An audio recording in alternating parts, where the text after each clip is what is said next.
Hey everyone, Noble Comics here again, and I want to talk some comic book stuff. Particularly, I want to look at what's the comic industry going to look like post-apocalypse, post the virus and all this crap going on, if there is even one, because, that's a question too. But mainly looking at particularly what's there to look forward to. Was anybody really too disappointed when everything shut down in the main comic book industry? What were people excited for? What were people looking forward to? And for me personally, it was not much. I mean, I read Batman and I read Doctor Doom, wherever that's at. And yeah, I got the March Comic-Con figures pulled up here. Let's see if I got Doctor Doom. Doctor Doom sold 32,000. But yeah, really, all I'm looking forward to was the James Tynion the Fourth Batman, which I'm really enjoying, and the Chris Claremont Doctor Doom run. And they came out every 2 weeks, so every 2 weeks I'd go to the comic book store and I wouldn't go back again because there's nothing else that I wanted. I mean, I'd look at their clearance and look at some old graphic novels and stuff like that, but the stuff currently coming out, not a ton I'm excited for. I know Thor's like a hot property. I know Wolverine coming back. X-Men's garbage. I don't know how it's got that high sales. Immortal Hulk, it's okay. Star Wars Bounty Hunters was okay-ish. But, there's not a lot of excitement. And you look at this. Spider-Woman, 142,000, that is not true. I mean, it's true, maybe, the stores bought that many. I bet it sold maybe, 50,000. Who's over here excited for a Spider-Woman #1 comic? Nobody. Spider-Woman, there's no way it's outselling Spider-Man. Just a fact, okay? And, of course, these stores get a great deal. They're like, oh, yeah, no, it's awesome. Oh, yeah, buy Spider-Woman. It'll be a big sell. We'll give you this big discount. We'll give you a variant cover. Just buy a ton. Inflate those numbers as high as you can get them. So it looks good. Oh, man, Spider-Woman looks great. Uh-huh. Sure, I'll wait till issue 2 comes out. That drops so freaking far. It's going to be ridiculous. But as a fan, those are the things I'm both looking forward to and not looking forward to. But the industry, Marvel and DC and everybody, what do they want you to look forward to right now? What's their big sell? Well, as I had this pulled up a second ago, you have their, for Marvel, it's Road to Empire, which is Empire's going to be their big event, or it was going to be. I don't know how it's being pushed back or how it's affected by the virus or anything like that. But here's Road to Empire, the Kree Skrull War. More Kree Skrull stuff that everybody loves. That #1. Road to Empire, #1. 42,000. Can't you feel the excitement? Can't you feel it in your bones how excited people are for Road to Empire? Me neither. And at $5 a pop too, come on. Ridiculous, dude. And Nab's the number 33 spot, so yeah, that's bad. That's terrible. If that's to be your big event, that should be #1. Somehow it's still above Justice League, which I got to give him credit for that. I guess it's above Justice League. Probably the most well-known, well, before 2008, the most well-known comic book property. Then Marvel kind of took over. But ridiculous. And then you have also, well, should have Road to Death Metal. Maybe not. Yeah, Dark Days Road to Metal, yeah. So, this is not exactly the Road to Death Metal, but it's the the Road to Metal, whatever it is. It looks like a graphic novel or something.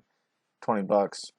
But there's DC's Death Metal coming out, and if this was the actual Road to Death Metal, it would be way up higher than this, I guarantee, because that's actually got some excitement behind it, because it's actually got some talent behind it.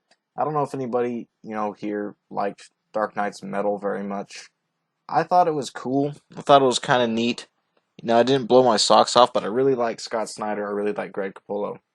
So I was into it. Pretty cool. So with their death metal project, it looks cool. I'll say that. It looks awesome. It's Wonder Woman focused. It looks cool. She's got like a chainsaw connected to her lasso. I mean, it looks metal.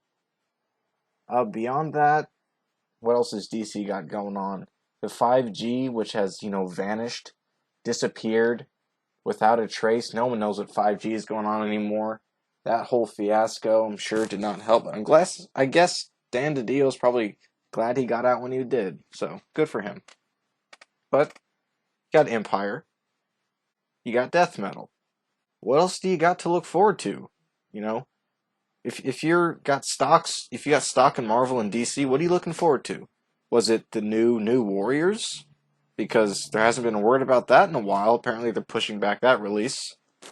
Were you excited about, I don't know, the Children of the Atom, the little X-Men SJW garbage that they were going to put out? No, probably not. What you were excited for, probably, is not even Marvel or DC related at all. It was probably Comicsgate related, or indie related in general. Now, this is by Nod Saibot. He did a logo for Richard C. Meyer, your boy Zach's company, Splato Del Gato Comics. And he has this list over on Twitter, and it's basically how much money Comicsgate's made so far. So we have 2.2 million to date in the first 5 months. That's with the virus and everything, 2.2 million. And of course we got Wreck Planet, Cyberfrog on top, Expendables.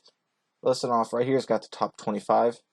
And Battle Brick Road, which just came out today, I think. It's already at number 22. But these are the books people are actually looking forward to. It's Cyberfrog, it's Black Flag, it's Jawbreakers, Grand Bazaar, Xenotype, Downcast, Foreign Agent. All of these books, which look freaking awesome. I've backed a lot of them myself.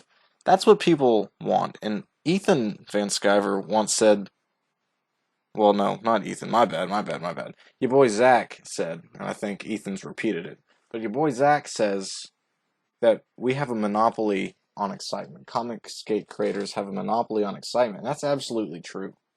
Because over here, Comic-Con showing all these Marvel and DC, majority Marvel and DC sales, it's cool to look at. I like to look at it, but none of these books you see here, none of the books in the Diamond catalog, get you excited about anything. Death Metal is probably the closest thing that gets you excited because it's like the last Scott Snyder, Greg Capullo project before they jump ship off DC. I know Scott Snyder is for sure. I don't know about Greg. But they're done there. They know their time over there is done. It's not badass anymore. There's no room for being badass. Especially, from Scott Snyder's Batman to Tom King's Batman. Get out of here, dude. The drop in quality was neck-breaking. So, you're out there. You say, yeah, I like comics. I'm not very excited. What should I do? Especially during this downtime. Go back these projects on Indiegogo. And if you want, a lot of these, it's, oh, we're shipping out in 4 or 5 months, and that's can be annoying. Go back to those in-demand ones, and you can probably get it pretty quickly, like you're ordering it, from Amazon nowadays. So, try that. Definitely try to get it. Some of these older ones that are, in demand, try to get one of those and try to get it shipped out to you. Because there's not much here. There's really not. There's not a ton. And it goes further than that, too. I know I used to be a huge fan of Valiant Comics, but now Valiant Comics kind of suck. The only thing I really read from Image is East of West. Other than that, I've kind of stopped buying from them, too. So, there's not a lot. Except if you go, to Comicsgate.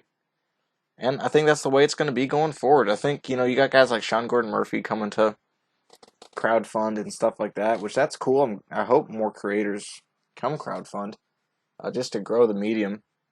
But that's the future, especially, post-apocalypse. What are they going to do? What are they going to do with this right here? You think they're going to be putting out all this garbage when this is over? This was made in a time of excess, when they could afford it. Even when they were losing ridiculous amounts of money, they could afford to be this crappy. Now they can't. Marvel's firing like half its staff and all that garbage going on. They can't afford it anymore. They're done for. So keep your eyes out for all this stuff going forward. Keep your eyes out for what changes, what was announced but's not going to be released. Like, I'm going to go ahead and say, this is my hot take of the day. Go ahead and say, the new Warriors is not going to be released. I think Dan Babyhead Kibblesmith's not, I think that's all done for.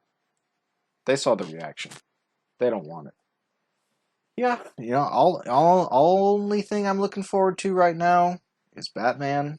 Was it 91 or 92 now that's coming out? Is it 92 that I'm waiting on? Next Batman? Yeah, 92. And that going forward, because that's really, I mean, it's a decent series. I don't mind getting it quickly on a 2 week basis. The only upside that the mainstream has on, crowdfunded stuff is you get it quicker. But quality's not as good across the board. Uh, but I guess that's the way it is. Let me know what you guys think about it. Well, is there any comics that you are looking forward to that you're bummed about not happening? Anything, whether it's Marvel, DC, or Indiegogo related? Because the most important thing to not forget during this time is that no matter what happens going forward, there's going to be changes. I know for a fact there's going to be changes. We're going to see a change in the types of comics that are produced by Marvel and DC, and we're going to see a change in the way professionals talk to customers from Marvel and DC, or else they won't be professionals anymore. I really believe that. I think they're going to cut the crap they're putting out, at least some of it. And I think they're going to crack down on creators being assholes. I know they haven't, ever, but I think they're gonna, when things get down to the wire like this, they're gonna have to. They're gonna have to be like, hey man, don't call 50,000 people Nazis. We need them to buy our books still. Uh, I think there's gonna be cracks. I think we're gonna see changes, and that'll be exciting to see. Whether it's like straight up changes in the hierarchy at Marvel and DC, like the whole Dan DiDio thing, or just changes in subtle, how books are written, how books are made. Of course, I say that, then they hire like that terrible She-Hulk. That person writing the She-Hulk Disney Plus series, that's like terrible, and they still make those kinds of decisions. They're talking about the Riri Williams Disney Plus, all that stupid garbage. Uh, Probably not going to see the light of day. Let's hope not. Let me know what you think about it all. Remember, go check out all these projects in Indiegogo. And remember, the greatest project is yet to come. Cardinal Colton Punishment, probably going to launch early to mid 2021. Be ready for it. It's going to blow your freaking socks off. I just got the first 3 pages today in pencil. I will show the pages once they get inked. It's going to be so freaking cool. I'm excited. You should be too. It's going to be the greatest thing you've ever read, bar none. It's going to be awesome. All right. Remember to like and subscribe. Let me know what you guys think about anything I said today. And I'll see you guys in the next video.